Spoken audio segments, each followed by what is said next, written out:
All right, guys, let's go ahead and get started. Lexi, are we good to go, I assume? If not, please tell me. Yeah, everything's good. Okay. Guys, I appreciate you dialing into the webinar.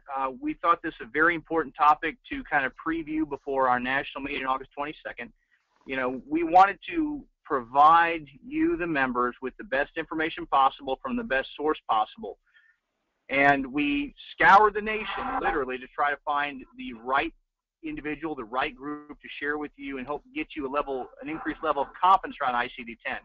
Dr. Peter Katz and Practice Compliance Solutions are definitely that group to partner with to help us with that process. So please have a look tonight at their presentation and write down your questions so we can make sure we get them all answered this is kind of a 1-hour preview leading up to a couple hours of discussion August 22nd to hopefully help you guys feel comfortable with navigating ICD-10. So thanks for joining, and I appreciate it. This event is being recorded, so it will be available for future use. So don't feel like you have to take copious notes. And with that, I turn it over to Dr. Cass. Thank you. Thank you. I appreciate that intro. Tonight we're going to cover ICD-10. I'm going to give you some background and info on ICD-10, look at some of the major rules in ICD-10, as well as some of the steps you should be taking to prepare for ICD-10. Before I do that, just kind of a brief intro about our company and some of what we offer. Practice Compliance Solution is we're a group of road warriors with combined 160 years of experience in healthcare. We're in practice. I actually finished seeing patients today. I'm upstairs at my office doing the presentation, and so we're not just a group of guys who used to practice. We are people who are still in practice and know what it's like out there for you. We're dealing with the same thing. We're services for optometrists by optometrists. By optometrists for optometrists. We've also donated very heavily to organized optometry. We want to see the profession do well. We want to see our colleagues do well. We have a strong interest in that. We've given over $230,000 in donations to state organizations and national organizations in the past 2 years.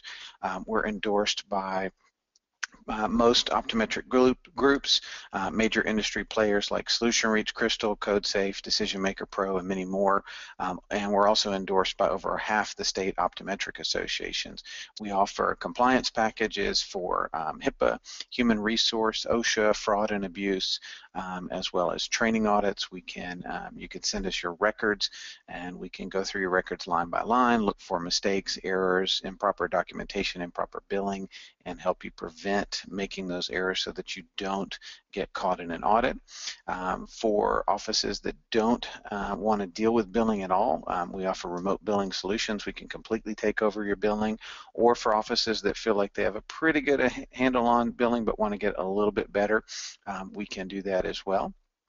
We offer extensive ICD-10 training for optometry. A lot of the training programs out there are either A, more expensive than ours, or B, not for optometry, or C, incomplete. Ours is a full, complete training package for optometry and resource package for optometry.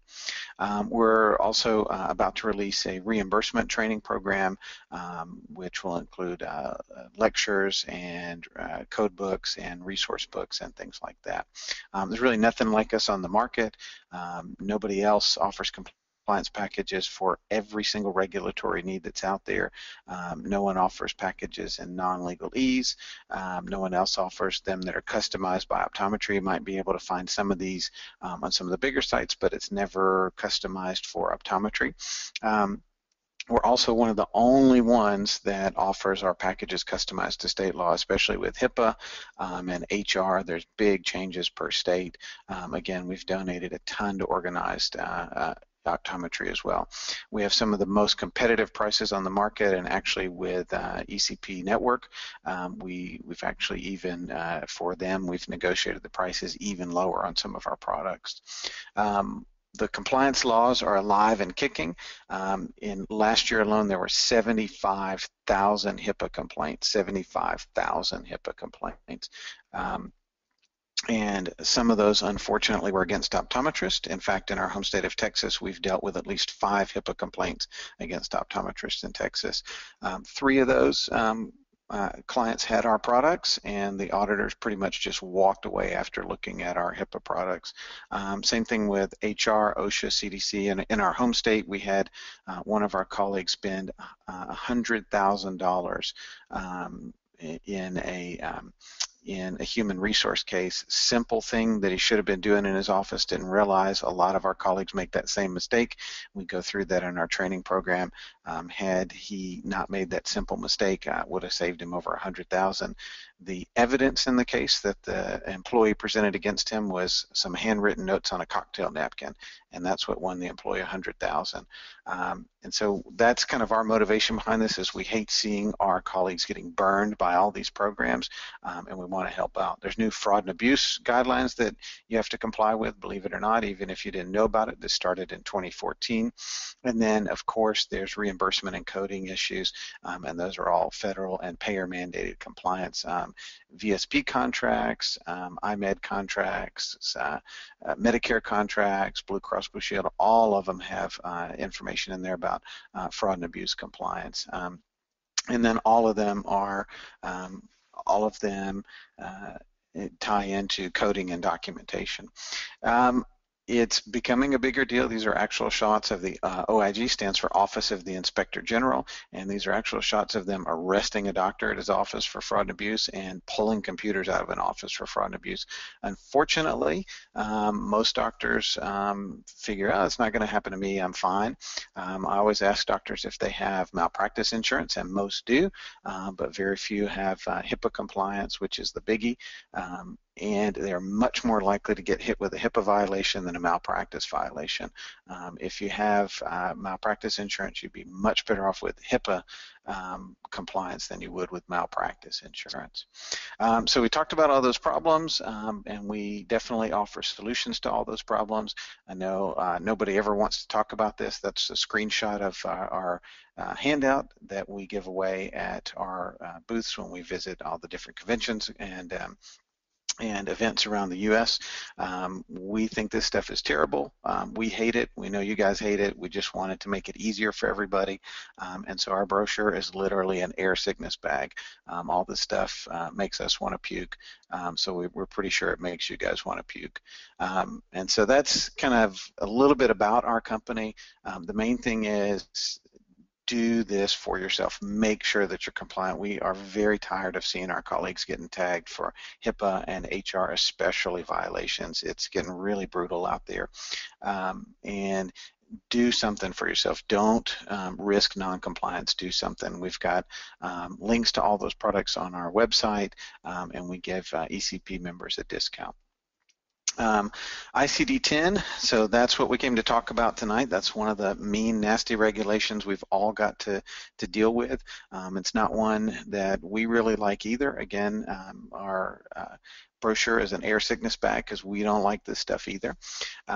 But it's one that you do have to deal with. I would imagine that everybody on the call this evening bills one of these, and probably most of these listed on the screen here: Medicare, Medicaid, Blue Cross, Aetna, United, VSP, Spectera, IMED, Davis, you name it.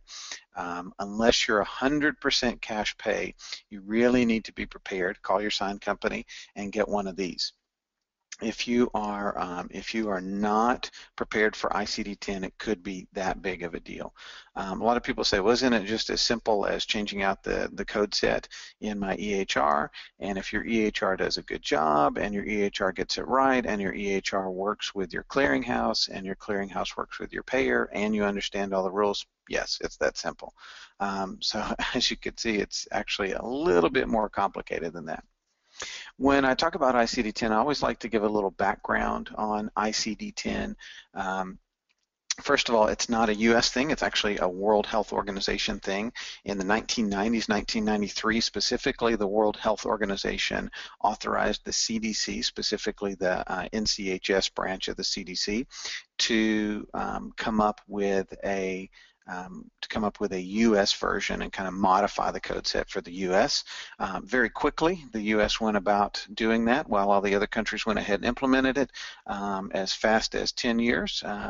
That's a little bit of a joke there. The US got their version ready and field tested it. By 2000, they got some feedback from that and made some adjustments. They field tested it with the Hospital Association and the Health Information Management Association. That's the acronyms there. By the way, if you have any questions as we go, you can just type them in the chat box. We should be able to see those, and if it's appropriate, we'll address those or save them for the end. But feel free to ask questions as we go. In 2009, Health and Human Services published the final rule adopting ICD-10. They set the initial compliance date for October of 2013. As you know, that date has come and gone, and we haven't had to deal with it. Part of that is because of opposition by the AMA, and CMS kind of bent to pressure in 2012 and pushed the date back from 13 to 14. And then they said they were not going to push it back again, and they didn't. And we'll look at that in just a second. But as much opposition as we're all aware of, because we're all providers and the provider groups have been very opposed to ICD-10, there's actually a lot of support from other groups, specifically the Hospital Association and the Health Information Management Association too, that were involved in the development of the U.S. version and the testing of the U.S. version. Hospitals do not want to see an ICD-10 delay. They've been working on this for a while. They've spent a lot of money on it. The industry estimate is $6.5 billion, and the delay from 2014 to 15 is estimated to have cost them another $1 billion. So they've spent money getting ready for it. Delays just cost them more money. Health Information Management Association feels that it should be implemented in a timely manner so they can continue assisting the healthcare community, which basically means they want to make money consulting. And then you can see the list at the bottom there of all the other organizations that oppose any delay to ICD-10. They support ICD-10 in October of 2015, and that's Health and Human Services, Office of the National Coordinator, et cetera, et cetera, et cetera.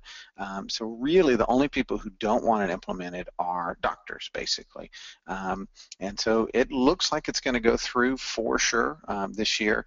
The delay in 2014 was an act of Congress. It was to appease the American Medical Association when the sustainable growth rate formula, which was flawed and causing cuts each year, was not repealed. In 2015, April of this year, they finally repealed SGR, and they didn't put a delay in the bill that repealed SGR. When they patched it the year before, that was where the delay came from. Now that SGR has been repealed, there's very few options for delay, and another delay is very unlikely. And honestly, the closer that we get, the even less likely there is of a delay. The recent, some of you may have seen the news, July 6, the White House issued a statement that CMS is going to allow some leniency in ICD-10. And so essentially what CMS has said is that if you bill a ICD-10 code that's in the right family, they will go ahead and pay that claim. But then the real question is, okay, what is a family of codes? They haven't really defined that. My best guess is that if a patient has glaucoma and you bill any type of glaucoma code, that's probably going to be paid. But honestly, it'd be really bad to get in the habit of just coding sloppily or incorrectly just because there's some sort of leniency there. My advice is code as appropriately as possible October 1st and on, and make sure that you're ready when things do change. And it's also very important to point out that even though they're allowing some leniency in the ICD-10 codes, they are not allowing ICD-9 codes. It still has to be an ICD-10 code come October 1. So now that we have a little bit of background on ICD-10, let's talk about maybe why we're switching from 9 to 10. So CMS, in one of their many webinars that they did on ICD-10, listed some of the benefits of ICD-10. And so they say that for providers, there's a decreased need for supporting documentation. And that is kind of laughable when you look at that. What they mean by that is that when you send in a claim with an ICD-10 code on it, that claim is going to have so much more information in the code. The code contains more information that they're unlikely to need clarification about the code like they do now. When you send in ICD-9 claims, sometimes they, may send you a letter back, explain this, why did you use this code, what eye was it on, what other procedure did you do. In ICD-10, theoretically, that's going to happen less often. The flip side of that is ICD-10 codes are so much more specific that you're probably going to have to document more. It's estimated we're going to spend about 5% more time out of our 100% of the time with a patient. We're going to spend about 5% of that time extra documenting with ICD-10, and we'll look at that study a little later on. So it's kind of a little deceptive of them to say decreased need for supporting documentation. Yes, they'll probably ask you for less, but they're probably if you get audited, there's going to be more documentation required in the record. Streamlined claims processing, we'll see.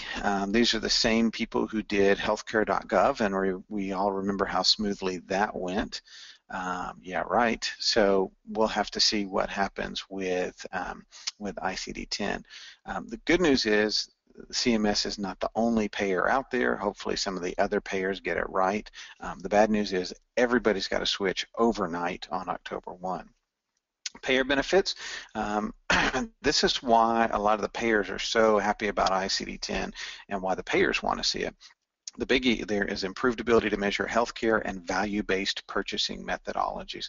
So with ICD-10, they're going to be better able to track how much time and how many visits it took you to get a patient better and how much money they paid you to get a patient better.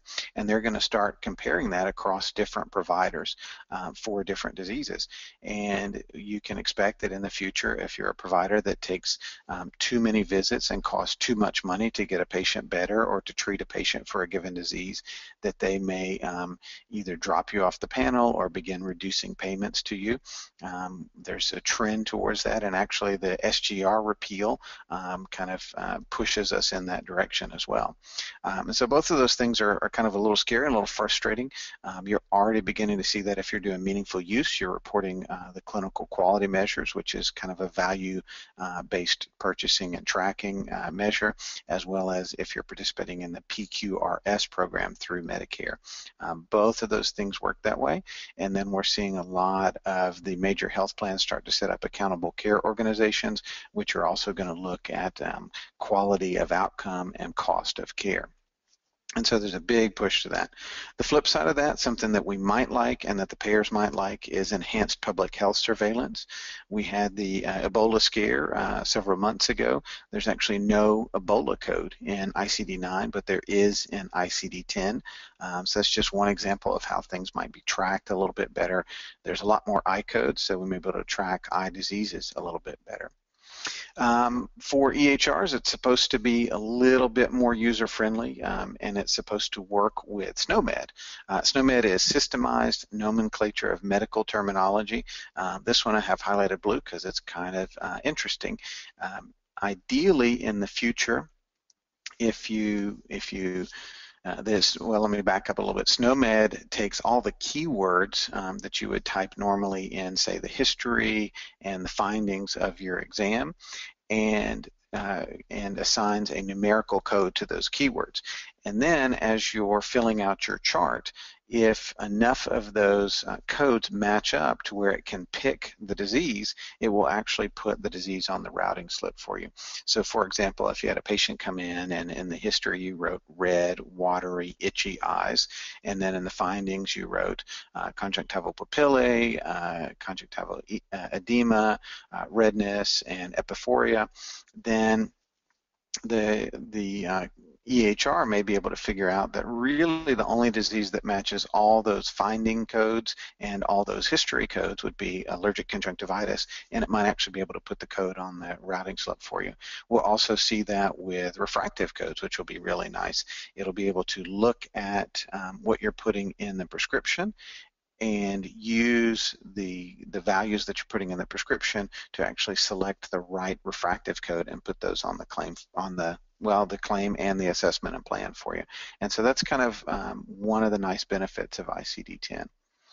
Let's get a little deeper into ICD-10 and kind of look at how it's going to change. First of all, it's going to change from 5 positions to 7 positions, and I think there's a quiz question that goes with this.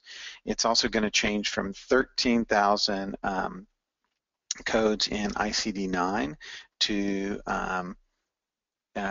83,000 codes in ICD-10.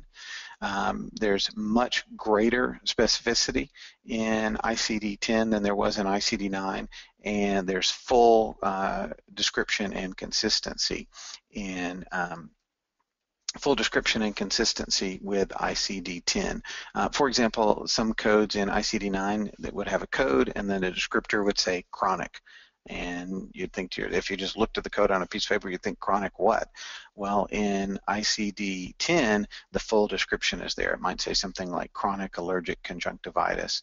And so there's always a full description there. Modern terminology, combination codes, these are good and bad. Makes it a little cleaner for the insurance companies, puts less claims on a form, but it makes it a little bit harder for us. For example, the diabetic retinopathy codes, and we'll talk about those. There's now 82 diabetic retinopathy codes alone. Laterality has been added for relevant codes, and guess what? Most of the I codes fall into that category. Almost every single I code has laterality now. Injuries are grouped by anatomical site. That's kind of a benefit. When we go to look up a problem or an injury in the injury chapter, they're a little bit easier to find. So here's an overview of kind of the layout of ICD-10. I know there's a lot of lines and arrows and things like that on here. The main thing that I'm trying to point out with all the lines is the chapters stay roughly the same, but the order gets reversed or gets rearranged slightly. So you can see the endocrine chapter was the 3rd chapter. It was in the 200s. Now it's the 4th chapter, and it starts with an E instead of a 2. And you can see there's several other chapters that kind of get reversed. And then you'll see I've got something highlighted here. The H chapter is a new chapter in ICD-10.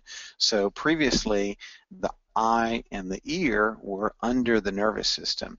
In ICD-10, the eye and the ear get their own chapters, and so now we finally have our own chapter in ICD-9, the H chapter. The other chapters stay pretty much the same: the signs, symptoms, injuries and poisoning, external causes, and factors influencing health status. All those stay pretty much the same description and order. Technically, these two were supplements, and now you can see the word supplement has been removed. They're now considered part of the main ICD-10 classification. So drilling a little bit deeper still, let's look at kind of the overall layout of ICD-10. It's, like I said, can be 7 characters. There are some valid 3-digit codes, but typically a 3-digit code is just a category. In ICD-10, it's going to be 7 digits long. The first 3 are the category. The second 3 usually give you the etiology, the site, and the severity. Sometimes the severity is in a 7th character. That extension is the 7th character. We're going to look at that as we go through. The first digit is always alpha, and you can kind of get a feel for where you're at based on that first digit. A is infectious disease, Z is factors influencing healthcare, H is the I, Q is congenital defects, et cetera, E is endocrine. And so you can get a really good idea for what chapter you're in just based off that first digit alone. There's rules for the other ones. They're not real important to memorize. I've got some examples here of all the different kind of combinations of codes and lengths. I don't have a 3-digit code on here because there's so few. In ICD-10, we mentioned there's 83,000 codes. About 5,300 of those apply to the I, as opposed to ICD-9, where we had 13,000 codes and about 1,000 applied to the I. of the 5,300 in ICD-10, about 20 are 3-digit long I codes. So there's just not very many. If you're using a 3-digit code, you probably picked the wrong code. You should double check yourself, but it is possible that you could be billing a 3-digit code. So usually it's going to start with 4 digits. Here's an example of a 4-digit code, palsy of conjugate gaze. Here's an example of a 5-digit code, nuclear cataract right eye. You start to see the laterality show up. You can see the 1 on the end there. Usually 1 is right, 2 is left, and so that rolls right in. The next code, chronic GPC of the left eye. And then here's a 7-digit code, injury of the conjugate cornea without a foreign body, right eye initial encounter. You can see with those commas just how much stuff is included in there. Without a foreign body, which eye it is, what encounter it is, all that on top of what would normally be a code. And you can see how long the codes and complex they can get. If we kind of break the codes down a little bit, here's an example of a code we'll probably commonly use, chronic GPC of the left eye. And you can see the first 3 here are the category, which is conjunctivitis. The next digit specifies chronic, and then we further subclassify that as giant papillary chronic conjunctivitis. And then the final number here indicates the laterality, in this case a 2 for the left eye. We also talked a little bit a second ago about the 7th character, and it's a special character that's used to provide information about the characteristic of the encounter. And usually the most common uses we're going to see in eye care are encounter type and severity. And so encounter type would be initial, subsequent, or sequela, and severity would be mild, moderate, or severe. There are some codes that have to use these and some codes that don't. Most commonly, we're going to see the severity in the glaucoma codes, and most commonly, we're going to see the encounter type in the injury codes. You've got to be careful, because if a code has a 7th character and you don't report the 7th character, it's an invalid code and the claim will be denied. And so you've got to watch for when that happens and when it doesn't happen. The resources that we have available, one of the things we have is a quick reference guide, basically a 1-sheet with the top 10% of the codes on there, and we have only valid billable codes. If it's a code that has to have a 7th character, we've got all the different combinations of 7th characters on there to make it easy to find them. If a code has to use a 7th character, like I said, injury codes, glaucoma codes do, it's always got to be in the 7th position. And so here's an example of an injury code, conjunctival and corneal abrasion without a foreign body, initial encounter of the right eye. So you can see we've still got our category rule here. The SO5, S is the injury chapter, and O5 is eye and orbit. And so that whole section, SO5, all that is injury of eye and orbit. The 0 further kind of subclassifies that as conjugate cornea, and then we specify the laterality in the 5th character, right eye. And so at that point you might think that you have a full complete code, and in fact if you're looking down a list, sometimes you can be confused because you'll think I've got conjugate corneal abrasion of the right eye, I'm done. It's not quite that simple. The injury codes often require encounter type, and so if this was the first time you'd seen the patient, then you'd have to code for the initial encounter. Because this is a 5-digit code and you have to have a 7th character, that would leave a blank space. You can't have that. You have to put a placeholder there, and that's what the X is doing. So obviously mild, moderate, severe is fairly easy to understand, but initial, subsequent, and sequela can be a bit confusing. Initial is generally when the patient is undergoing the first exam. Could be an ER, could be in a physician's office, could even include surgical treatment. For example, a patient who comes in and needs a foreign body removed, that could be an initial encounter. Subsequent care is follow-up when the active treatment is done. Actually had kind of a case like this just a couple weeks ago. A young lady on July 4th was at the beach. A firework blew up on the ground, and a piece of the firework ended up in her eye. She went to the ER on a Saturday. They treated her and gave her an antibiotic ointment. I saw her on Monday for a follow-up visit. It was her first time in my office, but not her first visit for the problem. At that visit, I didn't change anything. I might have given her a different antibiotic, but she was responding well to the one she was on, so I didn't really feel I needed to change anything. And so And so I left everything as was. And so even though it was the first visit in my office, it wasn't her first visit. It was a follow-up care for her. So in ICD-10, we would have coded that with a D at the end for subsequent encounter, even though it was the first visit in my office. Sequela would be when the patient is fully healed and returning for a complication. A common example in eye care is going to be recurrent corneal erosion. In an RCE, you're typically going to have to code the injury first, the initial injury, and then under that the complication, and you'd code the sequela on the initial injury, and then you'd code the complication as a secondary code, kind of like the old code first rule in ICD-9. We already kind of pointed out the placeholder. It's usually used for empty characters when a code contains fewer than 6 and you have to put a 7th character, but it's also there to allow for expansion in the future. And so sometimes you'll see an X in the 4th or 5th position and other numbers beyond that, and when you see it there, it's mainly just for future expansion. Most of the eye diseases, most of the codes that we're going to use, it's going to fill out empty characters. It's not going to be used for expansion. Very few eye codes have an X in it. Usually when you see the X, it's filling out the empty characters for a 7th character. And so we had alluded to glaucoma earlier, and so here's an example of how we're going to have to stage glaucoma: mild, moderate, severe. Typically, you've got a 1, 2, 3 for mild, moderate, severe. There's also usually a 0 or a 9 for unspecified, and there's also usually a 4 for indeterminate. I would say try to avoid those, especially the unspecifieds, and try to pick the most appropriate mild, moderate, or severe. The organization of ICD-10 is a little bit better, makes it a little more logical for coding. I think we have another quiz question that goes with this one. ICD-10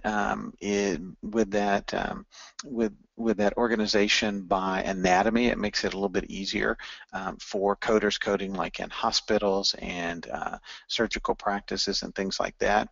If you're doing that in your office, we would definitely recommend you stop doing that now. Not very likely to withstand an audit in ICD-10. That we talked about training audits that Optometric Business Solutions does for clients, where we go through and look for problems with documentation and records and things like that. We find a very high fail rate on audits. Unfortunately, most people aren't documenting well. And in fact, in an average audit, we're going to find, after looking at thousands of records from hundreds of practices, we found that the average recoupment on a single day is about 1,500, and the average recoupment over 5 years, which is the liberty that payers have, is going to be closer to 800,000. And so we really don't want to see these same mistakes that are already being made in ICD-9 continue forward in ICD-10. And so definitely work on your documentation. We're going to talk about that a little bit later, but also make sure that the doctor is the one doing the coding. The doctor shouldn't be writing down some generic assessment and then expecting a staff member to pick the proper code. The doctor should be picking the code, much less likely to fail an audit. Here's a kind of overview of how that organization works anatomically. The eye chapter is laid out very logically now. It starts kind of anteriorly and moves posteriorly and then goes kind of general. And so you'll see that when we're in the, again, the eye has its own chapter now, the H chapter, and when we're in the low numbers in the H chapters, you know, we start with lid, and then we move to conj, and then cornea, and then lens, and then choroid, and then retina. So we're kind of moving back further and further. And then we even move behind the eye with optic nerve and visual pathways, and then we start talking in general about the eye, muscles, accommodation, refraction, visual disturbances. So you can see it's a much more logical kind of front to back and then general organization. So you can get a really good idea, you know, if you see a code on a claim or a form, you can get a really good idea from the code itself based on the first letter, what chapter you're in, and then based on the numbers, what anterior, posterior, et cetera, where you're at in the eye, just from the codes themselves. Kind of a little bit easier to maybe decode than the ICD-9 codes were. The injuries are now also organized by anatomy as well, as we saw earlier. Should make it easier to search for specific codes. For example, in the injury chapter, there's actually codes for the eye in almost all of these sections. The open wound of the head has lacerations of the lid in it. The fracture of the skull has orbital blowouts in it. And of course, there's cranial nerves we have to deal with. But most of the codes are going to be in the SO5 chapter of, or category of the S chapter. But you can see how it's kind of logically organized, and it does make it a little bit easier to find those injury codes when we're looking for them. The V codes and E codes, as I alluded to in an earlier slide, the factors influencing health status and external cause of injury are now in the main classification instead of being supplements. We talked about combination codes already, and I kind of hinted at diabetes, and here's an example of that. E11, number one, we know with the E, we're in the endocrine chapter, and notice this is diabetic retinopathy. It's not in the I chapter, the H chapter. It's in the endocrine chapter, which starts with an E, and that's a diabetic retinopathy code now. So we got type 2 diabetes with severe non-proliferative retinopathy with macular edema. In ICD-9, this would have required 3 codes, and ICD-10 is just 1 single code. But you can see how much is contained within that 1 single code. There's a lot of information packed in there. And it does make it a little harder to pick from. If you go to search for diabetic retinopathy codes now, in ICD-10, there's over 82 codes that contain diabetic retinopathy in the descriptor. A lot of codes to deal with in ICD-10. There's also some changes to medical knowledge. It doesn't affect us a whole lot. I looked for a good example, and Marissa's Fujax was about as good as I could come up with. So that's the good news. That's one of the changes that's not going to bother us much. There are some new clinical concepts in ICD-10, underdosing, blood type, blood alcohol. You'd think this doesn't impact us much, but there is actually a code for underdosing of tetracyclines. Not something you'd think might affect us at all, but remember we talked earlier on about quality of care and cost of care and how payers are going to be tracking that. So with that in mind, imagine a patient who comes in with a hordeolum, you write a prescription for a tetracycline, they come back 2 days later, it's no better, you ask them, did you take your medication? Oh no, I didn't get it filled. Well, now you've got a way to document on the claim that the patient was non-compliant and that the patient's non-compliance is the reason it's taking longer and costing more visits. And it's not that you're a bad doctor, it's that the patient's a bad patient. Probably we're not going to see these types of things, concepts often, but it's nice to know that there is some mechanism for us to kind of help ourselves out a little bit. We talked about laterality, kind of hinted about the 1, 2, 3 rule, 1 for right, 2 for left, 3 for bilateral. You can also see that usually, and especially in the I chapter, this holds true. Usually 1, 2, 3, and 0 are unspecified right, left, bilateral. Outside the I chapter, with eye diseases, it's sometimes does not follow that rule at all, but inside the I chapter, pretty much without exception. And so you can see how much more specific it is, just even coding a claim. Imagine a patient who's a little bit farsighted in one eye, a little bit nearsighted in the other, and has some astigmatism and a bifocal. Now instead of just putting all 4 codes on a claim, now you've got to pick from about 20 different codes and make sure you get the right combination on the claim. So it does get a little trickier even with just the refractive codes. The SNOMED that can handle coding for you is going to be especially useful here and save a lot of time instead of you having to pick codes if the EHR can do it for you. Diabetes, we've kind of talked about a lot already, how much more specific it is. One interesting thing now is there's actually codes for without macular edema. So there's a whole set of combination codes for patients who don't have something. And so now that's the first time that we see the ability to code and tell a payer a pertinent negative.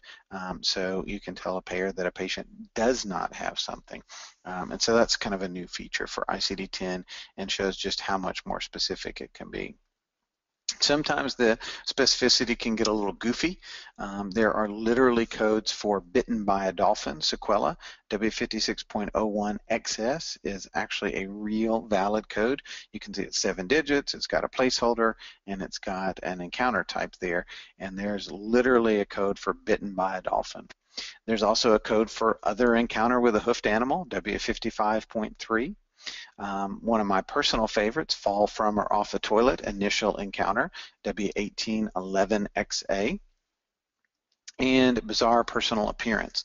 This is one that probably everybody could validly use. I'm sure you've got somebody in your practice that could be properly classified as having a bizarre personal appearance. I know I've seen a few patients that way. And that code is R46.1. So those codes are always fun and kind of good for a laugh, and it's always shocks people to realize that there really are those codes in ICD-10. But ICD-10 is really going to be important. Specificity is really going to be important. Payers have spent 6.6 billion, probably closer to 8 billion, with the delays getting ready for this, and it's important to them. They're wanting to track it. They're wanting to verify it, and so they're not going to think that it's cute and that it's funny if you put a lot of unspecified codes on your claim. They're just going to deny the claim, and they'll have full legal right to do that. And they can just deny the claim for being unspecified, and then that puts the work back on you. You've got to go back and correct the claim and clean it up, and that slows down payments. That's not a good thing. The good news is, kind of going back to these crazy codes, all the codes that show up in that supplemental category do not have to be put on a claim. CMS specifically says that you don't have to use external cause codes, the how it happened codes.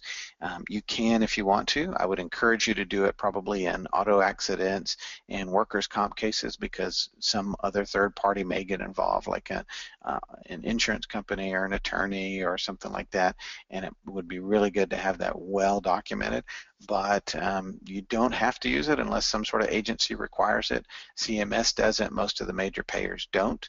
Maybe they will over time, we'll see, but CMS specifically says they're not required at first. We talked a little bit about documentation and how important that was going to be. ICD-10 is really big changes at the core of healthcare. It's going to be a much bigger deal than just memorizing a bunch of new codes or your EHR having new codes in it. Proper documentation is going to be a big deal. We started off the presentation talking about fraud and abuse and how much that's ramping up, how many audits are doing. The Office of the Inspector General, in their work report for 2015, one of the major things that they're going after is healthcare fraud and abuse. They think that's the #1 concern of the Office of the Inspector General, is healthcare fraud and abuse. They've got all sorts of other stuff to deal with, and that's one of the biggest things they're worried about. And so audits are increasing in frequency, and poor documentation is really going to cost you on an audit. When we look at documentation, when we review charts, we often see, when we go through the charts, that it's usually, some of it's good and some of it's not. Where we usually see that things are okay is in the site. Most paper records and most EHRs will have a spot for documenting a problem in the cornea, the conj, the retina, etc. Most paper charts and most EHRs are set up with all the fields on for the right eye on the left side of the page and the left eye on the right side of the page. And so most of the time when we see issues with documentation, it's usually not in those areas. Where it starts to fall apart is in the details. And so when we look at, say, a corneal abrasion in a record, a lot of times it's not documented where that abrasion is. Is it central, temporal, superior, etc.? With codes being more specific and having that kind of data in them, it's important that that's in the records. If the records don't match the code, the claim can be denied. Also, with the external cause codes, there's going to be an increased need to describe what happened, where it happened, how it happened, that kind of thing. The #1 reason for denials in an audit, 65% in fact, of audit denials are poor documentation. and the main place that it's messed up is in the chief complaint and the history of present illness. Those two things are the two those two kind of linked areas are one of the biggest reason that claims get denied.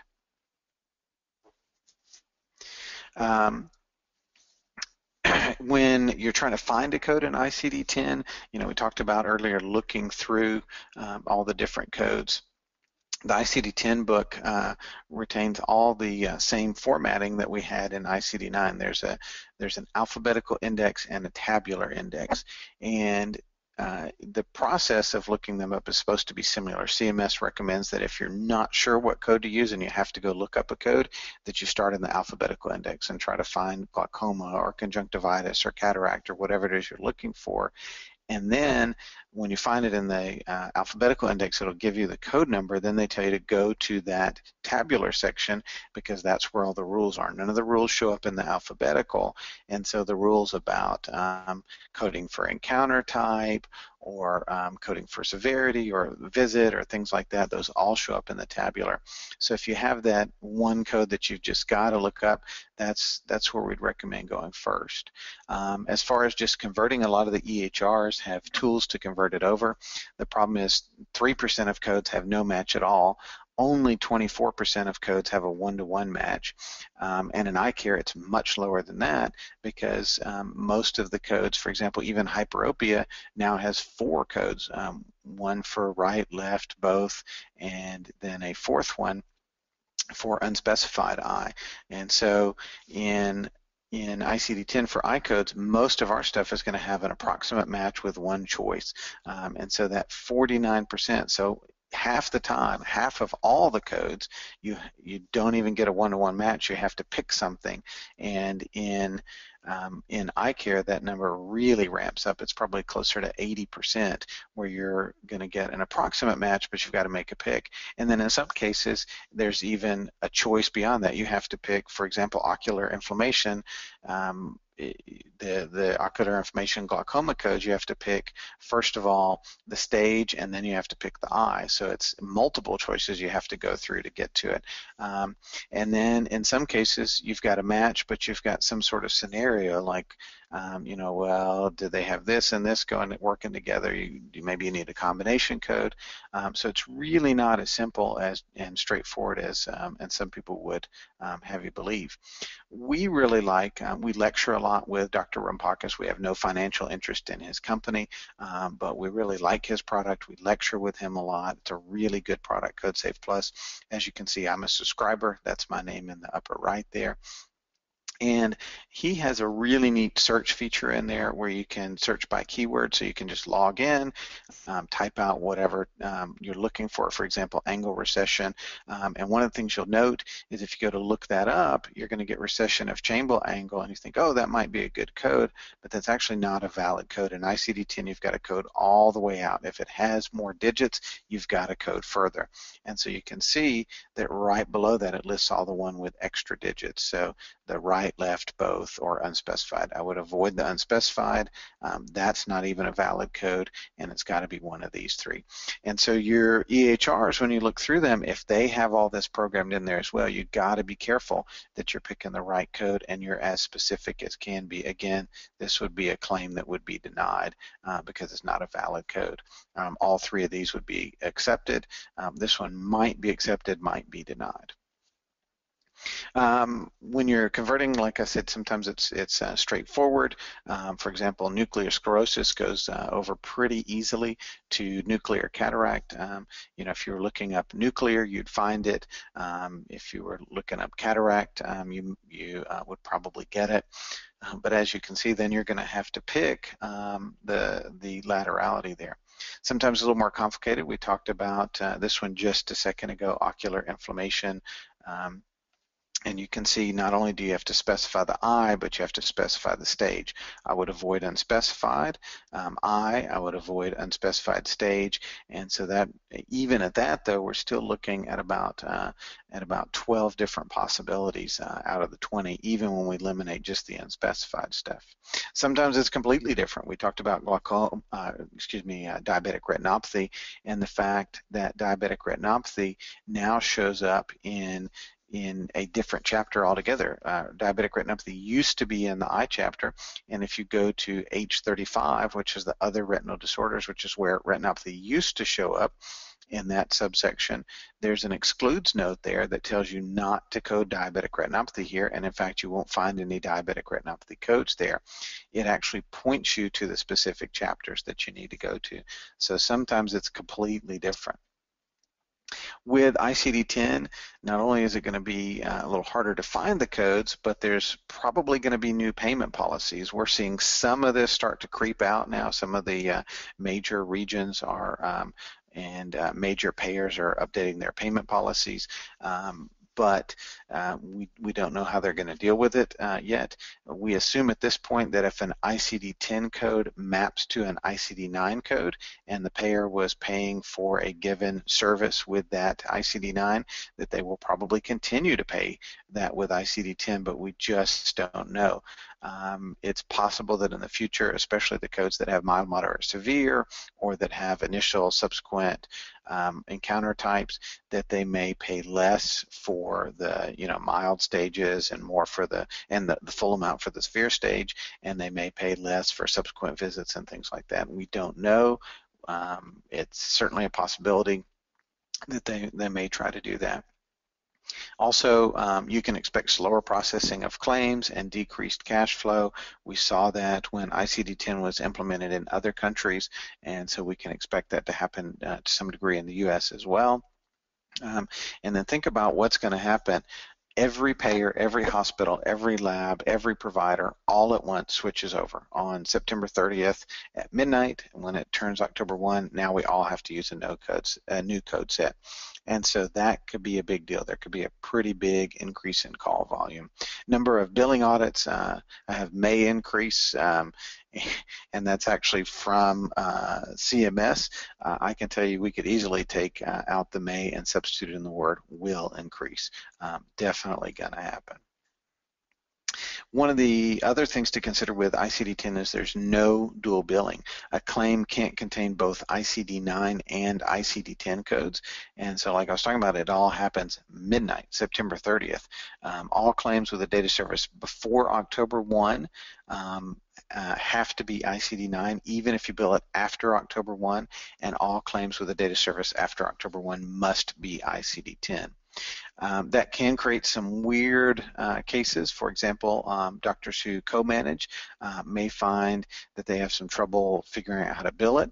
CMS has said that it's up to the payers, individual payers, to determine how they're going to do this. So if you do a lot of co-management, this is something that you want to look into. A from date billing is where you're going to use the ICD-9 code. Say, for example, a patient had a surgery prior to October 1 and you're giving them follow-up care that goes over October 1. If the payer wants, they may want a from date where you use the ICD-9 code and bill with the date that the surgery happened, even if the follow-up care continues on after October 1. Others may want a through date where they don't really care when the surgery started, but they want you to bill based on when the care ended.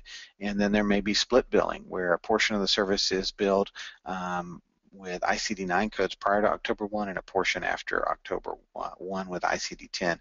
Can be very confusing. You're going to have to talk to billers if this is something you do a lot of. Definitely something you want to talk to the billers about. And then finally, let's kind of wrap up with the expected cost for your practice and some steps you can take to kind of minimize those costs. First of all, there was a study done in 2010 by Natchison and advisors, and they found that the cost for a small practice could be as high as $83,000. That was based on a 3-doctor practice, so it's only going to be $27,000 per doctor. Nothing at all, right? It's a little bit of a joke. Actually, I understand that $27,000 would be a lot for most practices. It would be a lot to cough up out of my practice. When I first reported these numbers to the TOA, I'm on the board for the TOA, when I first reported them to the third-party committee, And when I first reported these numbers to our consulting company, I got the same response back from the TOA and our consulting company, yeah, right. And so I went and pulled the study. It's available online if you want to look at it, and pulled the study and looked through and kind of broke it down and went through every single page of the entire study. It's a well-designed study. They literally took consultants and took them in various size practices of various specialties from all over the U.S. and put consultants in those practices, had them walk around with a stopwatch and a notepad and kind of see how and what people were doing and how that was possibly going to affect them. They compared that to what had happened in other countries as well. You can see some of the big numbers here. Per doc, this would be about $15,000 in documentation cost, about $6,000 in cash flow disruption, and then about $800 in education per doc. And those, again, those numbers seem a little bit high, but let's kind of break it down. And again, the three I want to focus on, documentation, workflow disruption, and education. And so documentation, 44,000 really. The main reason is the codes are so much more specific. It's going to take a little bit more time to document and to support. It's currently estimated that we spend about 15 to 19% of the encounter in documentation. And that's what I said with the stopwatch. They literally followed people around to see how long. And they found that almost 20% of the time, almost a fifth of the time, the patient's in the practice, patients there sitting in front of a staff member or the doctor, and the staff member or doctor are not examining the patient, not interacting with the patient, just writing stuff down on a piece of paper or in a computer. ICD-10 is expected to bump that by another 4%. That could mean about 25% of the encounter is documentation. And so if you look at it that way, that's a decrease in workflow and a decrease in the amount of patients you can see. If we kind of round that 4% to 5% and take the average amount of patients seen in a practice a day, 20, by the average, by 5% of that is one less patient per day. If we multiply that out, that's 306 is the average revenue per patient in a optometry practice. So 306 times 5 days a week is 1,500, or 6,000 a month, or 72 a year. So you can see that number gets up there really fast. That said, are you really going to knock one patient off your schedule permanently? Probably not, but certainly the first few days transitioning, you might see a few less patients. Certainly during the period of trying to get better at documenting and dealing with ICD-10 and finding the codes and things like that, you might be less efficient. It happened in other countries. Your staff might be less efficient filling out the claims. They may spend more time sending back claims, and so all of that is going to decrease the number of patients you could see, and it could easily be spread out over several months, 15,000 in lost revenue. The next big expense there is cash flow. Like I said, decreased workflow and possibly an increased time for claim turnaround. Even if you're awesome and you love ICD-10 and you know it backwards and forwards and you've got all 5,300 codes memorized and you never need to look at anything, is your clearinghouse going to be as efficient as you? Is the payer going to be as efficient as you? In the other studies, we saw a decreased claim turnaround time and an increased AR. Average optometry practice keeps about 1 month of income in their AR, which in an average optometry practice is about $50,000. If we see that AR get a 50% decrease in turnaround time, which is what happened in other countries, we're looking at about, in an average practice, about $25,000 per doc gets pushed out at least a couple weeks. You might get that money, but you're just going to get it a little bit later. It's going to take a little longer to get it, and so there could be a period of time where your cash flow is down by $25,000 per doc. So actually, this is one of the few numbers in the study that I thought was low. The other numbers I thought might be a little high, but that's definitely one that I thought was low.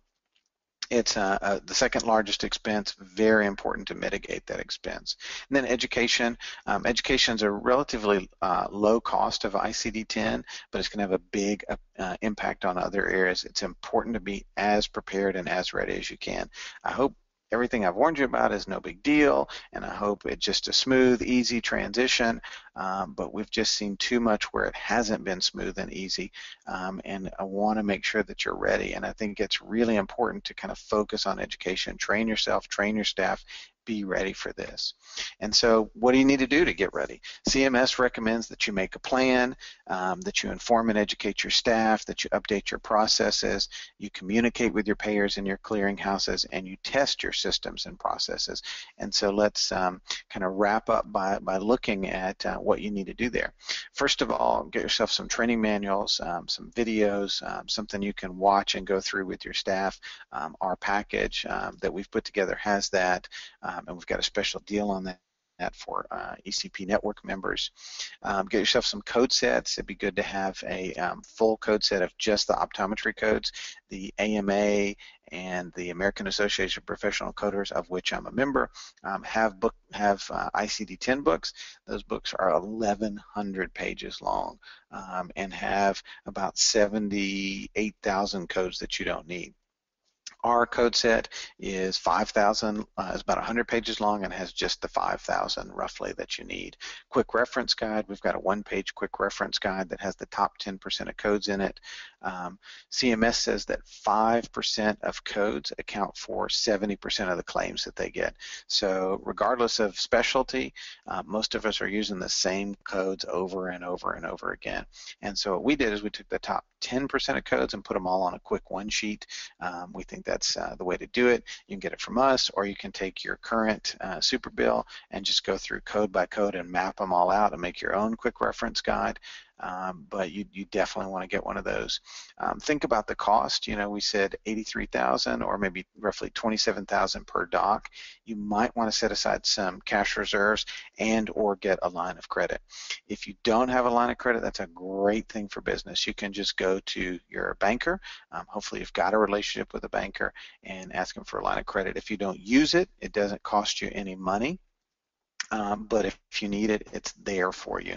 I think it'd be really important to have a line of credit beforehand if there's a problem with your clearinghouse or your claims or something like that, and your AR gets pushed out and your cash flow drops down. You want to have some sort of backup plan there.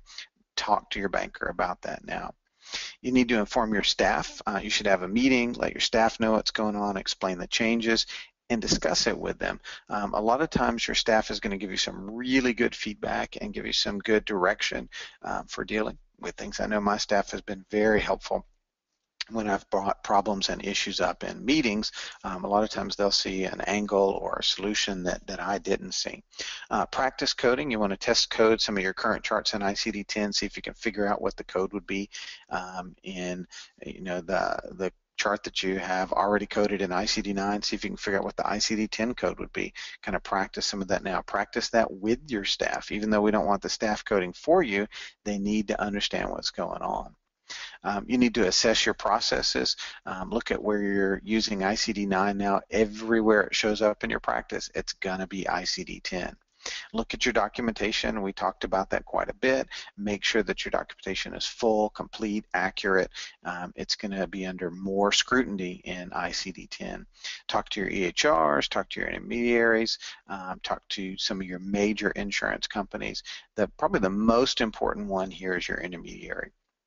Your EHR, most of the EHRs are prepared, most of them have the codes in there, but you really want to talk to them about, okay, what codes did you put in there? Did you put the full 83,000 in there? Do I have to search through those every time? Or do you have just the I code set? Do you have all the codes in there, including categories, or is it just valid billable codes? How's it going to change? When do we change over? How much is it going to cost? How do I implement it? When's it available? All that stuff you need to talk to them about. Intermediaries, you need to really test some claims with them if you can. Intermediaries typically are going to take the claim from EHR and pass it to the third party. If they're not ready, that's going to shut down everything that you do. That'll pretty much stop all your payments. That is the biggie. And then your third party, if you do a lot of business with a specific third party, whoever that is, medical, vision, whatever, you really want to talk to them and see if you can test some claims with them. We already kind of talked about this on the last slide. You know, when are updates available? How do I get them? How do I implement them? And then you also want to ask, are both code sets going to be available? What about the claim that you have to rebill after October 1? Or what about the claim that didn't get billed before October 1? Will you be able to use ICD-9 to send that claim in? We talked about documentation a lot already. I'm not going to go over that anymore. Ideally, you want to test some claims. Test systems with your partners, like your clearinghouses especially, and some of your major health plans. A lot of times that's as simple as putting a T in a special box on the HCFA form and sending that in, and then you get a response back saying that the claim was accepted or rejected. Medicare has done some testing. They had a 3 test weeks. They just finished one in July. The last scores were about 90% of the claims that were tested were accepted. That's a little concerning because you got to realize that the people who are testing are the ones that are supposed to be the most prepared. The ones that were even aware there was a test period are the ones that sent those test claims in, and only 90% of them passed. The normal acceptance rate across the board is about 98%. So that's about a 10% drop. Imagine if 10% of your claims didn't get accepted tomorrow, and from then on for several weeks. That would cost you a lot of money. That would hit your bottom line by about 3 times that amount. So that can be a big deal. So you want to test, want to make sure that they're ready. Talk with your, for certain, your clearinghouse and see if they can let you test. And ideally, even sending that up the chain to some of the major payers that you work with, if possible. Also think about scheduling for the change. There's no overlap. Literally Wednesday, September 30th, your ICD-9, and Thursday, October 1, your ICD-10. No overlap at all. So you really got to think about how you're going to handle that. When are you going to update your system? Are you going to see a full load of patients on Wednesday the 30th and then switch over to ICD-10? And what are you going to do about all the claims from September 30th that have to be ICD-9? Maybe you want to close a little early on the 30th, clear out those claims on that afternoon and evening, and then maybe you want to come in early on the 1st and update your software, or do you want to open a little later on the 1st and update your software, and realize that everybody everywhere is going to be dealing with this all at once. And so if anybody has any problems, they're going to be calling customer support, and that's probably going to be a lot of phone calls. And so you want to make sure you're ready to go so that you don't get stuck in a long list of phone calls.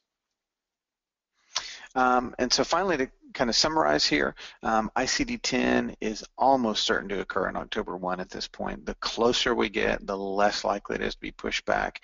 We're very close at this point. What are we, about 70 days out from ICD-10? It's going to be a major change. You've got to be prepared for it.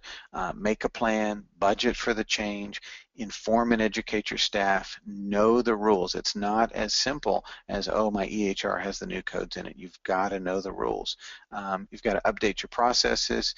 You really need to see if you can communicate with your payers and your clearinghouses, especially payers who make up a big percentage of your income. And ideally, you want to test your systems and processes with those payers and the clearinghouses. But most importantly, don't stress about it. Take some steps right now to prepare for it.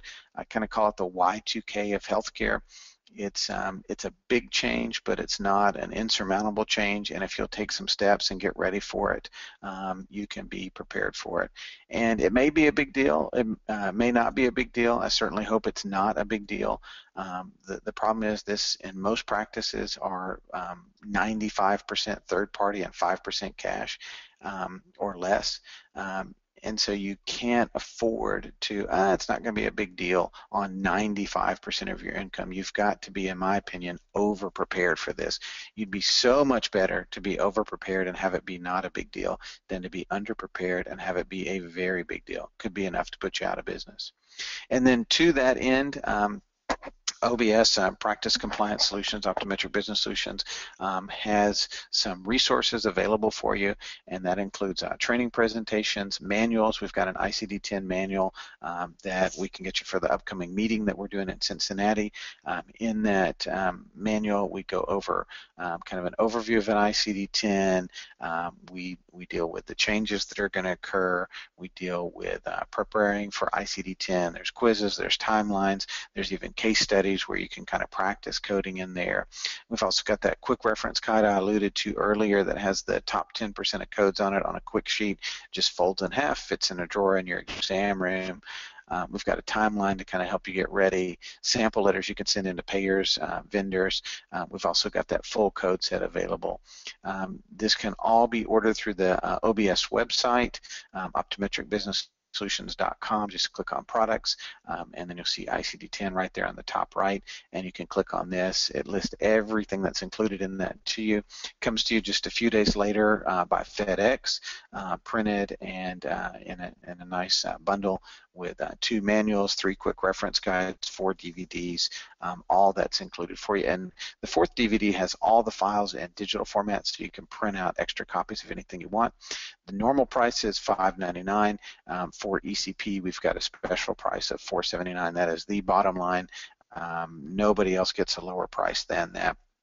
And you can purchase that through our website with the code ECPN. If you use that coupon code ECPN, you can get that discount of $4.79 on the package. That's everything that I've got for you. We ended with about 15 minutes or so for questions, and so at this point I'm happy to entertain any questions that you may have. Also, let me add my email here in case anybody wants to email me.